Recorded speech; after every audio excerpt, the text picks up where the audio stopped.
Hello, and welcome to Examine Earth.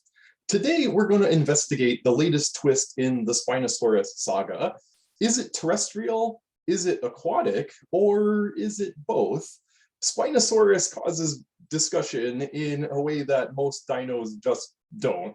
So what is the new buzz around this iconic dinosaur? Let's start with some background, and then we'll address the most recent paper. Spinosaurus is named for the characteristic sail along the spine. So what is the nature of this sail? Is it a heat exchanger like Dimetrodon? Is it display? J.B. Bailey in 1997 suggested Spino may have had a hump, not a sail. So a camel-like hump? Well, camel humps are not supported by bone. Bison-like hump, the Spinosaurus extensions are probably too fragile for that. Or does it act like a dorsal fin, like a sailfish or a marlin? More on that idea shortly. Spinosaurus rose to pop culture relevance when it took on the T-Rex in 2001's Jurassic Park 3. And it won. It beat T-Rex, the tyrant lizard king. T-Rex isn't supposed to lose. Naturally, people had strong feelings about this scene and these iconic dinos. Spinosaurus is depicted as swimming in the movie, but it's also seen as a powerful, agile, bipedal terrestrial predator. That was a common interpretation at the time, possibly the largest and heaviest carnivore ever. It is probably the longest and tallest theropod. The spines are kind of cheating, but likely not the heaviest. All of these dinosaurs figured here are contenders for the largest carnivore of all time. They're all fairly close in size. Perhaps that's the limit of what's possible. But when Jurassic Park 3 was made, Spinosaurus hadn't been seriously studied in decades. Unfortunately, the original Spinosaurus skeleton was destroyed in an RAF bombing run during World War II. After that, Spinosaurus existed only in drawings, but new material was discovered in 2008. So how did this new skeleton shift our views? Here you can see Ernst Stromer's original interpretation from that now lost Berlin material. You can see the upright, probably too upright, bipedal stance and the dragging tail. The new skeletal material had shorter hind limbs, which is more common in quadrupeds. So was Spinosaurus walking on 4 feet almost or some of the time? The pelvic girdle was also reduced and the leg bones were oddly dense. Ibrahim and others in 2014 used these new observations as evidence of an aquatic or at least semi-aquatic lifestyle. Regardless, Spinosaurus likely would have been a bit awkward on the land, so the agile bipedal model that we saw on the screen in JP3 was now pretty unlikely. But later, some tail material was discovered and led to another new interpretation. So Ibrahim and others in 2020 also described that new tail material. In addition to their previous observations, they noted that the tail had a paddle-like shape. So combine that paddle tail, the short hind limbs, the dorsal sail, and crocodile face and teeth was Spino-aquatic. More specifically, was an active and skilled swimming predator. They built a physical model of the tail, and it was much more useful for swimming than the traditional theropod tail. It was in line with the performance of modern tail-propelled swimmers. With a few possible exceptions, dinosaurs are terrestrial animals. They could definitely swim, but it looked like Spino was a swimming specialist. Did it maybe even have webbed feet or other aquatic adaptations, as in modern crocs? Last year in 2021, Hone Holtz offered up yet another different interpretation. So they argued that Spino's nostrils were positioned more like a heron or a stork than a croc. Crocodiles like to lurk with their eyes and nostrils above the water, and most of the rest submerged. Spino's nostrils were nearer the back of the snout, but not necessarily higher on the skull.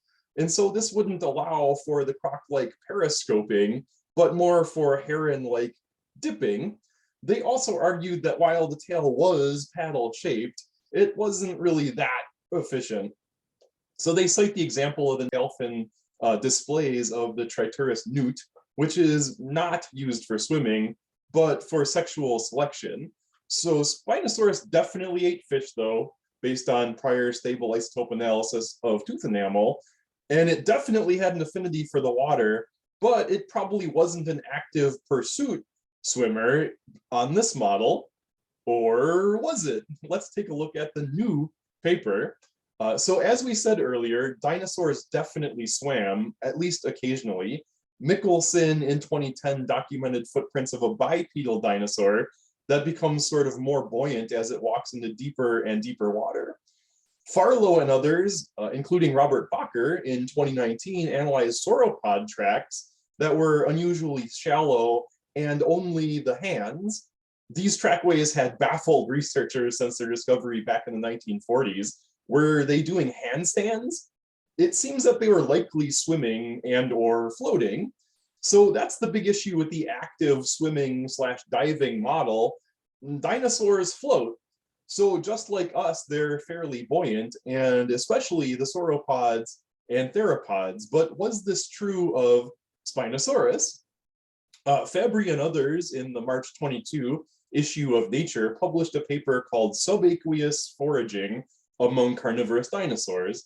Unfortunately, it's behind a paywall, even with my institutional access. This is increasingly an issue, but that's a conversation for another day. However, Fabbri did an excellent job of presenting the results and figures on Twitter. So the main point of the paper was that form doesn't always follow function. Modern hippos, tapirs, and marine iguanas show no obvious adaptations for their semi-aquatic lifestyles, yet they're quite at home in the water. The researchers sought to analyze bone density, specifically ribs and femurs, as an alternative to the more obvious aquatic adaptations. For example, if human divers want to walk on the bottom, they often use weight belts. Hippos have very dense leg bones that act as natural weight belts to help them move along the bottom. So hippos don't really swim as much as they walk on the bottom, like this adult hippo, or jump through the water like this baby hippo. If Spinosaurus had highly dense leg bones, this would point to their aquatic affinity. The paper found that Spinosaurus and Baryonyx both had these dense leg bones. This was fairly well known already for Spinosaurus from that 2014 paper, but it was less expected in Baryonyx. Oddly, Suchomimus, the crocodile mimic, does not share this adaptation. Fabbri and others refer to Spinosaurs as aquatic specialists, but unfortunately, that doesn't really settle the crocodile versus heron debate. High density bones would be advantageous in both situations, both for dedicated active swimming or for shoreline wading and occasional swimming. So it doesn't help us with Spinosaurus itself, but it was very interesting in its implications for Baryonyx and Suchomimus. So stay tuned for the next twists and turns in the Spinosaurus saga. If you want more Spinosaurus information, please check out my free dinosaurs video course. Up here somewhere is a link to the Megalosauroidea video, and also in the description below. This video discusses the other megalosaurids and spinosaurids like Baryonyx and Suchomimus, and even some more details on Spinosaurus itself. If you enjoyed this video and would like to see others like it, please click the like button and subscribe to the channel. You can also let me know in the comments below what other topics you'd like to see. That's all for today, and thanks for stopping in to examine Earth.